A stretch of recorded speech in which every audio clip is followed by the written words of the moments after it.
Hey, how you doing? It's homie Cool Breeze. This is Cristo Negro. Today I'm going to tell you about all of the things that dogs have taught me. All right, so the first thing that a dog taught me was,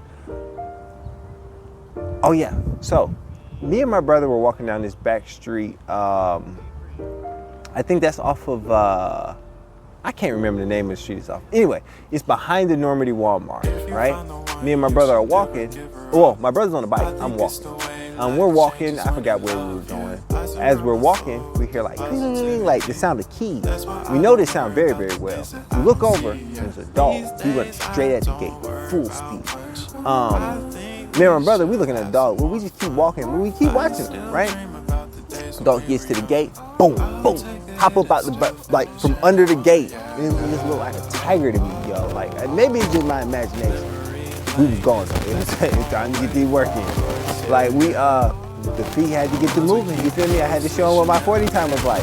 I had no idea what a 40 time was. Anyway, so we running. The dog is coming, like, I'm the person closer to the dog. So I zig past the dog to try to like run the dog into a ditch. But the dog don't follow me, it follows my brother. I don't know this stuff, so I'm just running. I look up, I see the dog chasing my brother, but when I look up, I'm side by side with the bike, running full speed in a ditch. We had to run for like 30 seconds till the dog got tired. But like, yeah, we gave that dog that work. But what it made me realize was I have athletic ability. Like, I didn't know I could run that fast. I didn't know I could keep up with a bike. Like, especially in that situation where like, the person on the bike, like, he's scared. Like, we both scared, right? But he's on a bike, so you think he definitely outpaced me. No, I was in mud, running side by side with him. A dog taught me how athletic I was. The next story is, the reason we knew the sound of like that key sound, the sound of his collar so well, was because we grew up in North Carolina. In North Carolina, everybody got a dog. Everybody got a dog. In Fayetteville, North Carolina, everybody got a dog. And in our neighborhood, like, dogs would just get loose and just run up on you. Like, these ain't like just like, oh, nice dogs. Like, no, these dogs is coming to bite something. And we used to just have to run or get in on our bike, you know what I'm saying? Or, and I used to like to try to do, if it was your dog, I'm jumping on your car. You used to make people mad, but yeah, you get your dog. Anyway, so one day we're out and two Labradors run up on us. Now, like I said, usually we would just run. It was like me and my brother, that's who used to be out. But this time we had my baby brother with us. We couldn't just run, right? Because he wasn't in the way, right? And I don't think it would have been safe to go home and tell my mom we let our brother get bit. So we just stood there and we just started throwing hands at the dogs. Like, when we were swinging like crazy. And the dog is weaving everything. The dogs are weaving like, I'm telling you, like, the first like 15 punches I threw at this thing, like, the dog weaved every single one. He weaved every single one and still managed to like nip at my like shoes and the bottom of my jeans and shit. I'm like, yo, how the fuck? Eventually though, it made me focus. Like, I really had to like focus on hitting the dog. Anyway, ended up punching him like 2 or 3 times, right? But those 2 or 3 times was enough to get him on back. So he's like, I guess he was the leader. I don't know how this works. The dog's back, right?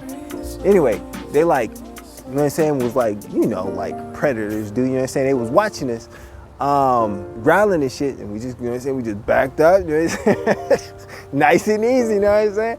And then eventually we went home. But that's what made me work on my hands. It's funny though, that directly after that, my dad put us in boxing. He would later regret it when I was whooping niggas' ass in school. But that's neither here nor there. The last story is, when I was about 4, wait. Not that story. We're gonna get there though. The story after that is, I used to, when I lived in North Carolina, same neighborhood, everything, my mom got me a dog named Milk Boy. My sister named it. Off of the treats the milk bone treats. If y'all look it up, y'all see what kind of dog it was. He was a lab, but he was like the color of a golden retriever. He was like this pretty like tan color. Anyway, good dog, smart as hell. Anyway, we went to this park, right? This park had a lake. And on the lake, somebody had left a paddle boat out there. Not a pedal boat. One of those boats that you like pedal with your feet. Anyway, I got in it with my dog and I was driving the boat. Anyway, I drove it out, I pedaled it out into the middle of the lake because I always loved water. I just couldn't swim. And I'm out there with the dog. We just kicking it, right? My brother's just playing all this other kind of stuff. The dog jumps in the water though. I'm looking like this dog's gonna drown. Cause the dog been with me his whole life. I know you can't swim, bruh. I know for a fact you can't swim. But the dog is swimming, right? So I'm like, okay, how is he doing this? I'm watching him. So I get out the boat to try to do what he do. I'm doing it with my hands and my feet, you feel me? And I can feel my body getting light on my arm as I'm doing it. So I'm like, yo, I wonder if I let go, can I really swim? I let go. I'm swimming now. So yeah, my mom cried, but yeah, I taught myself how to swim to some degree. And it was crazy. It was really, really crazy. Shout out the dogs on that one. All right, the last story. And again, shout out the dogs. Y'all taught me how to swim. What the fuck? Anyway, the last story is when I was like 4.5, my mom was pregnant with my baby brother. And at this time, I was like my mom, a little helper, you know what I'm saying? I used to like make peanut butter and honey sandwiches. I used to help out with my the brother right under me, like make him peanut butter and honey sandwiches. And when I would eat cereal in the morning, he'd get some cereal in the morning. Like whenever I ate, he ate for the most part. I used to try to keep him company, you know what I'm saying? Keep him out of stuff. You know what I'm saying? So she can have less worries and stuff. I don't think I knew what I was doing. I was just doing it. I'm not sure. Anyway, what I do remember is this is around the time that my parents started having me do chores. My chores were to scoop up all the dog poop in the backyard. We had this big old dog named Tobias. I don't even remember what he was, but he was huge. And bury it. I just had to scoop up the poop, bury it.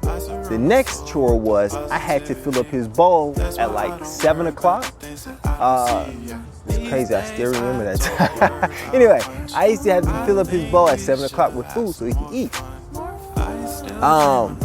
The next thing is the dog was my best friend. Like I'm the oldest, so like there wasn't nobody for me to play with, right? So I used to just hang out with my dog. I would wrestle the dog. I would run around the backyard with the dog, and the dog had to chase me every time. Like there was no tagging the dog. Nah, that's a lie. I did have to chase the dog. Every once in a while, I used to think that like I had the dog trained. And like I used to try to let him out of the gate, and like, cause he would walk with me in the backyard. I never understood why he wouldn't walk with me when I let him out the gate. He would just take off running, and then I had to chase him. Before my dad found out, and I died. Anyway, like I said, I hung out with my dog all the time. Anyway, my mom one day, she asked me to go get her some water. So I'm gonna get some water. I'll bring her back to class. She sees that it's tap water. She tells me to get her some ice. I take the glass. I go get her some ice. I bring her back the cup. She drinks the water. She drinks the water some more. She says, Darian, where'd you get this ice? Where'd you get this water? I said, out of the toilet. She's like, I don't want this. I was like, what do you mean you don't want this? Why don't you want this? I flushed the toilet first. She's like, I don't want this. What she didn't know was, I had seen the dog drinking water out the toilet, so I drank water out the toilet too sometimes. They never seen me do that though.